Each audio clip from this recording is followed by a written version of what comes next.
Do with McStott Metal Church, and we're live.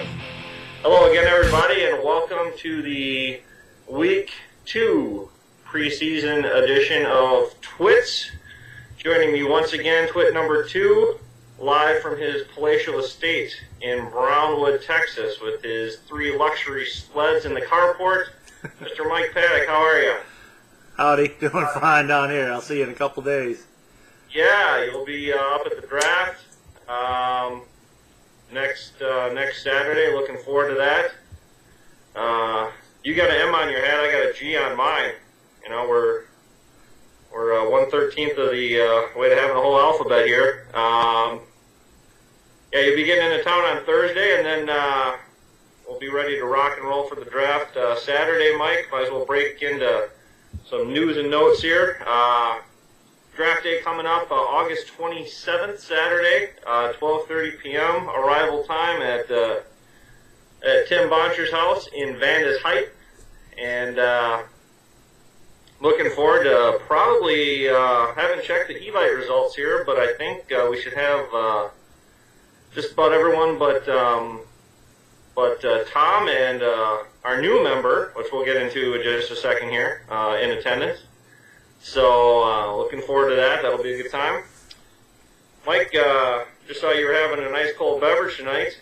Who's sponsoring the Texas version of TWITS tonight? I got the Southern Star Pine Belt Pale Ale.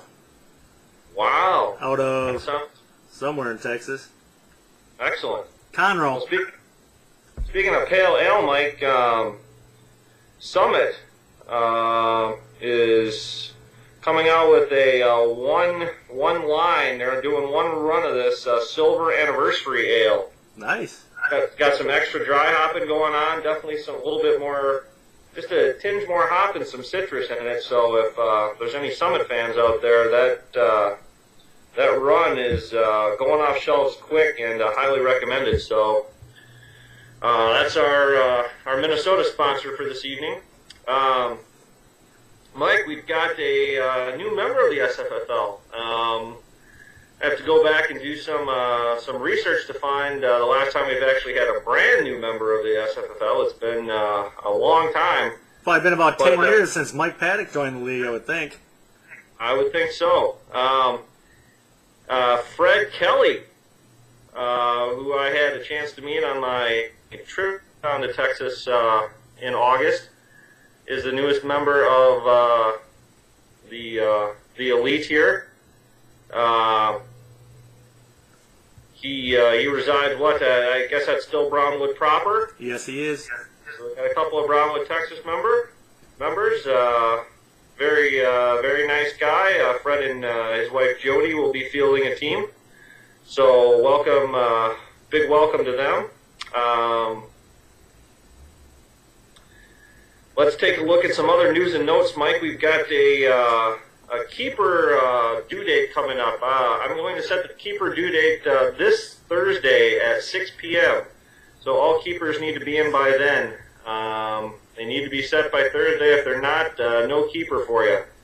So everyone go out to the site and please take care of that. That way, everyone will have a couple of days to analyze, know who's going to be available and who's not. So Thursday, 6 p.m. Also, League Safe just sent out a reminder to everyone, if you could please get that payment done by the start of the draft, that would be great. I'd like to have everyone paid before we kick things off. Mike, we put a poll out there last week. Once we launched the Week 1 version of TWITS, talking about a new playoff format. And we had only a couple of people vote on it, you and me, so it passes unanimously. Thanks for the effort out there, Suffle. So that passed. So what we're going to look at is the bottom 5 teams that don't make the true playoffs are going to be in a playoff bracket of their own, competing basically for the number 1 pick. I think that'll be good, too, because for people that haven't either been in the playoffs in a while or have never been in there, you'll get kind of the feel of how things do operate when you get to the postseason. It's a little bit different than regular season. Yeah, very good point. So I'm actually kind of excited about that. I mean, the only thing it takes away is, kind of the anticipation of finding out where you pick at the summer meeting. But, I mean, it's obviously very, very random. So I think this adds a little bit more credence in, like you said, keep everyone involved, give everyone some experience doing the playoff system. That's about it for SFFL news and notes. Only thing I have to add, I don't know, Mike, you probably watched a little bit of the preseason here. These new NFL rules are ticking me off a little bit. This punt return thing, I don't think it's as big a deal as everyone's making it, but it is a little bit annoying that you're kicking off from the 35. And I saw tonight the stat that I think there were 19% touchbacks last year through second preseason games, and it's up to almost 40% now. So not a big fan of that. And the other one I don't understand is reviewing every freaking touchdown that gets scored. I don't know. I think they're kind of overthinking this, and so those are two new rule changes from my pulpit here that I think are misguided. I'm hoping that by next year they change that kickoff back or do something different, because it just seems like a mistake. What? The ones I've been watching, they've actually been running them out. So yeah. I don't know if that's just because it's preseason and they're going to change their minds. My guess is it's probably just preseason. I've seen some guys, 8-9 yards deep, taking them out. I'm guessing there's some people that probably want to make the team, and the coaches have said, we need to work on special teams, so we don't need to work on taking a knee. I'm coaching my son Brett's fourth grade team, so I can fully understand that, Mike. You know what I mean? But it's not too hard to take a knee. So they're just trying to look at stuff on film. So it will be interesting to see how it goes in the regular season. But I think they just overthought some things. And as for the replay after each touchdown, I haven't really watched the game live per se. I've been DVRing most of them, so I haven't noticed if it's delaying the games or what's happening. Most of the time, if it's clear cut, it's pretty quick. But it's just it's maybe 20 seconds or 30 seconds that doesn't need to be there. And then the ones that are even borderline questionable, it's taking sometimes a minute maybe. So it's just just once again, I don't know why you're trying to add time to these games. I mean, I certainly see if it's a challenge situation or if it's close, sure, but I don't think we need to review every one when a running back just runs across the stripe, Yeah. Mike, we went over how the premium content's going to work in our last TWITS, so check that out if you missed it. Once again, the Week 1 password to get in there is PACK, P-A-C-K. And why don't we take a look, Mike, real quick at what's on tap for Week 1 now that we've got our 14th all-time member of the SFFL. Yes, on tap for Week 1. We're coming right out of the gates with our newest member, Fred, going up against Thad. So, replacing Amy, it was going to be a spousal matchup. Now we'll just call it a fresh new face in the crowd against one of the old-timers, Thad. Yep, the old guard. The old guard. And then one of the original 8, I believe. Evan coming into my house, taking on old Team Mike. All right. And Greg versus Wayne. That's one of the probably one of the highest times, or one of the most matchups in the league history, I would think, by this point. Greg versus Wayne. I would think so. Are all the teams, do they have the equal number of letters in their names that are facing each other here? Yeah. So Thad versus Fred, Wayne versus Greg. Thus far.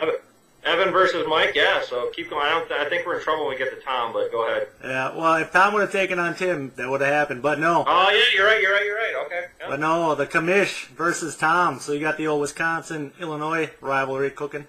Yep.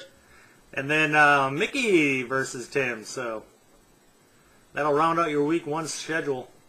All right, looking forward to it, but that's about 2.5 weeks away. We'll kick off with the Lambeau Field with the champs against the Aints. Thursday night. That's right. Mike, let's take a look. We don't have any Chalk Talk or Dog of the Week this week. But we do have a game of the week we're going to take a look at. It's going to be after the draft, 7 o'clock on the 27th. One of your favorite picks for Dog of the Week is involved in a little set 2 at home against the New England Patriots. Mike, who do you like in that one? Well, you know, Cleveland played them tough, and New England's just been killing them in the preseason, so I had to go to New England. Yeah, not so fast, my friend. I'm on board with you about New England. They've looked they are looking like they're in midseason form. My speculation and conjecture is that they might actually take it a little easy in this third game, easier than Detroit with their starters. So I'm going to go with the Motor City Kitties to pull the likely upset. No line yet on that game, but I'm guessing they're going to be 5 or 6 point dog. And I'm going to go with the Kitties. And there is your Dog of the Week. There's your dagger. All right, Mike. Well, big welcome to Fred once again, Fred and Jody. So we'll make sure he gets squared away and is set for the draft. So we'll have 2 remote guys. Like I said, Tom will be remote and Fred will be remote for the draft. I think everyone else will be at Tim's house. So looking forward to seeing everyone once again a week from yesterday. And we'll talk to everyone on TWITS after the draft. Adios. Adios.